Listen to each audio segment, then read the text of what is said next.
legislation, representation, and oversight. As leaders, we must realize that our number one customer is our people.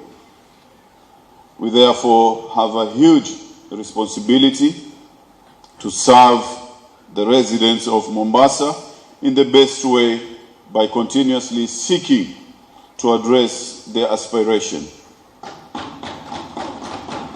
In these words of the American author Albert Payne, "What we do for ourselves dies with us. What we do for others and the world is and remains immortal."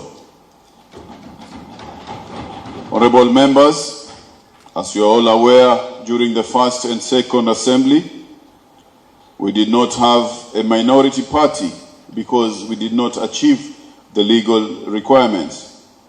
However, the third county assembly ushered in a new era in our legislative history. We now meet the legal threshold for a minority party. Moving forward, my expectation are that the minority party in this House will not only play its rightful oversight role, but also be part and parcel coming up with solutions to address challenges facing the residents of Mombasa people.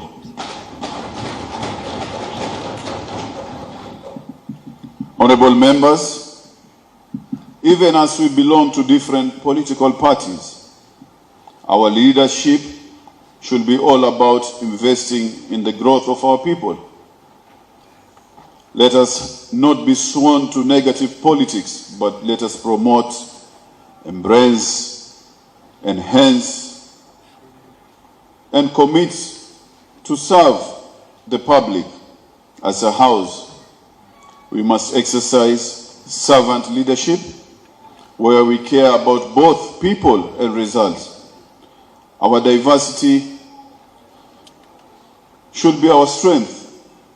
By embracing and respecting our differences in all our transactions, we shall realize more development for our people. Honorable members, I urge you to embrace the spirit of give and take so that our decisions ultimately benefit the people of Mombasa.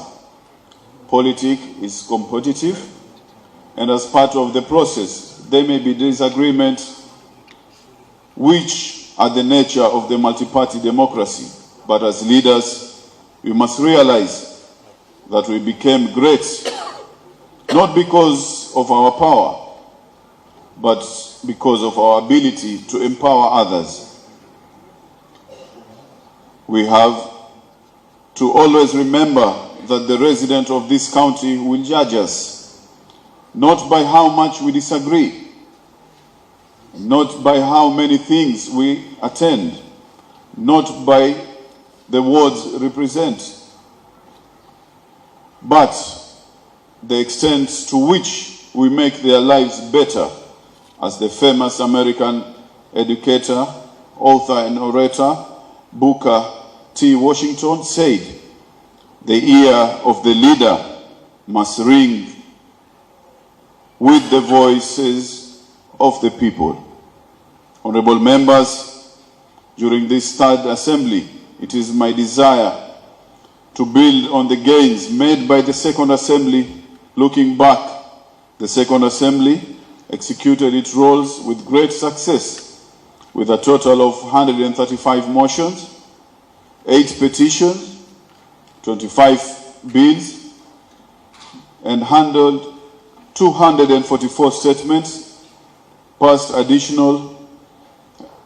The second county assembly will be remembered for having approved amendments to the county assembly standing orders to incorporate technology as a result of coronavirus pandemic.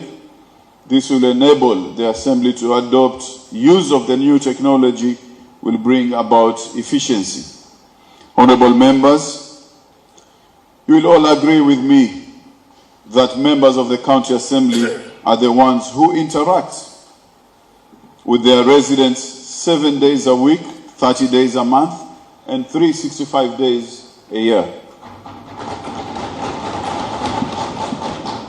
This shows that you often interact with residents more than any other level of representation.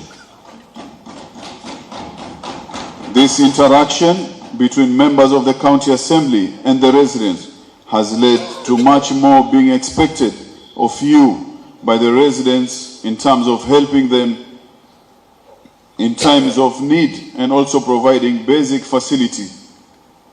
I am aware that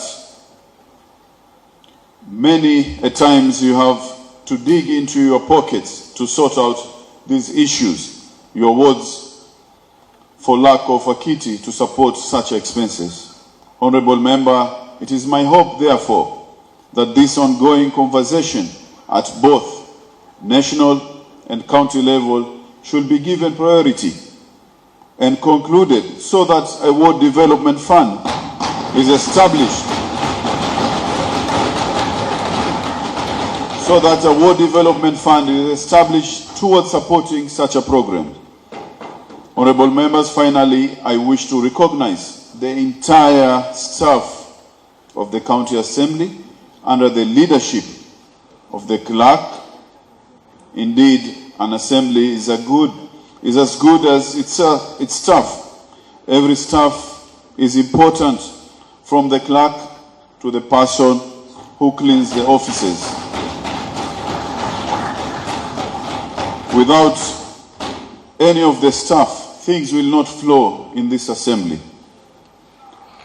As your speaker, I have in the last 5 years tried my level best to look into your welfare, and I promise to continue to do so.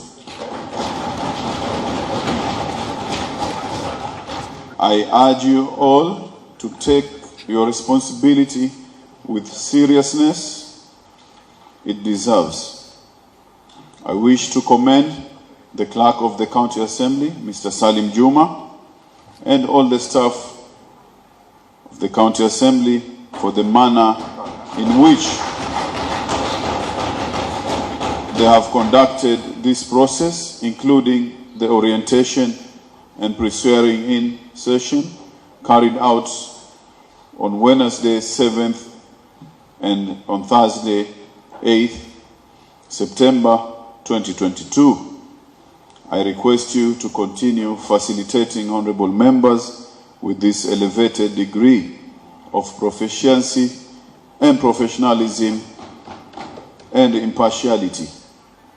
Honorable members, as I conclude, I wish to inform you that the County Assembly has organized an induction retreat for all members of the County Assembly.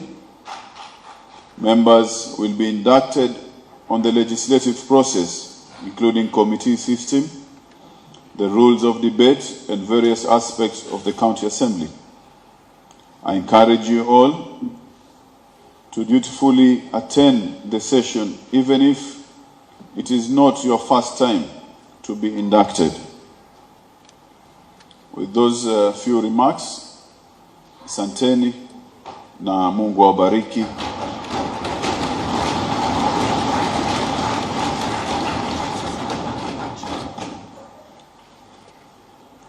Honorable members,